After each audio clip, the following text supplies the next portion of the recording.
आदियोगी शिव को आमतौर पर हमेशा स्वयंभू कहा जाता है, क्योंकि उनका सृजन किसी विशेष पल में नहीं हुआ है, उनका सृजन किसी विशेष स्रोत से नहीं हुआ है, वो स्वयं प्रकट हुए हैं। इसीलिए शिव शब्द का अर्थ है वो जो नहीं है।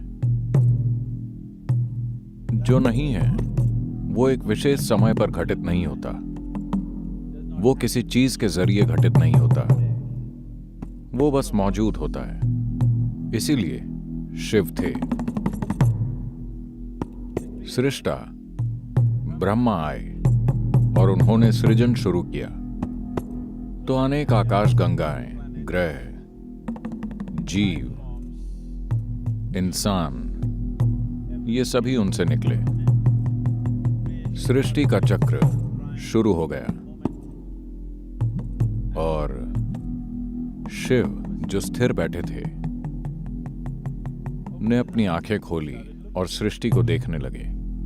जब उन्होंने सृष्टि को ध्यान से देखा तो उन्होंने देखा कि लोग अलग अलग स्तरों पर तमाम तरह के संघर्षों, पीड़ा, दुख, कष्ट से गुजर रहे हैं। यहां वहां थोड़ा बहुत सुख और खुशी थी।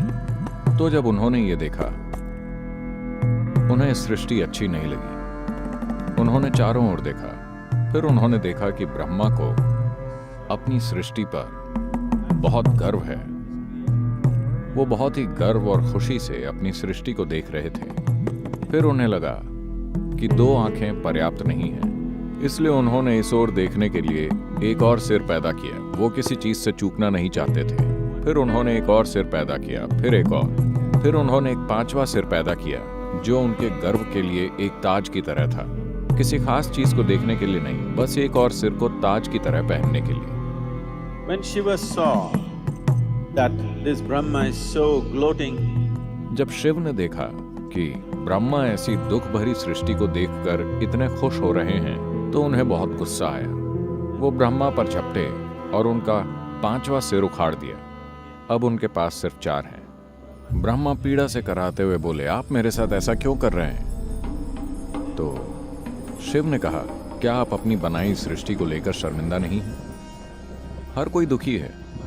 लोग तमाम तरह के संघर्षों से गुजर रहे हैं। लोग कई तरह के दुख, पीड़ा और कष्ट भोग रहे हैं। ब्रह्मा बोले, मैंने पीड़ा को नहीं बनाया है, न ही मैंने खुशी बनाई है, मैंने बस सृष्टि बनाई है।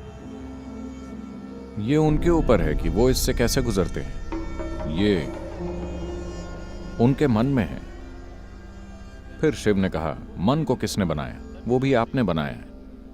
ब्रह्मा बोले, मन का अपना कोई गुण नहीं है, वो सिर्फ मौजूद है। लोग उसे खुशी में बदल सकते हैं या दुख में, लोग उसे कष्ट में बदल सकते हैं या परमानंद में, ये उनके ऊपर है।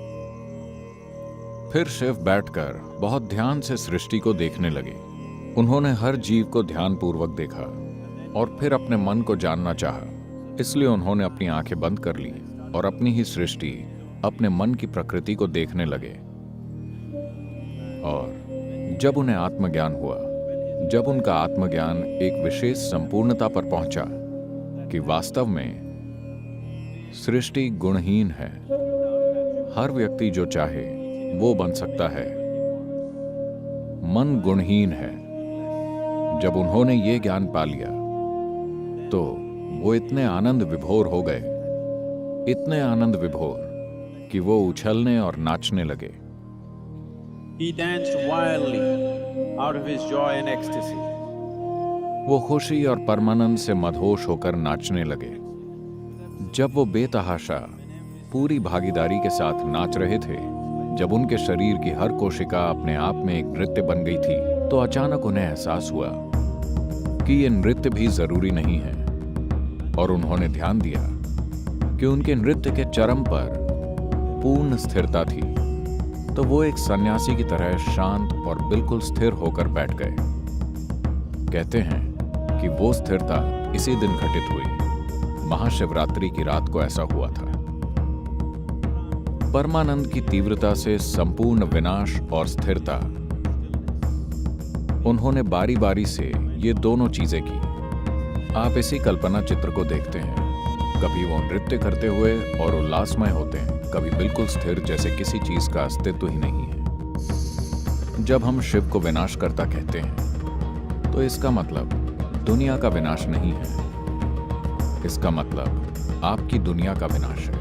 आपकी दुनिया मुख्य रूप से पिछले अनुभवों और प्रभावों का एक ढेर है।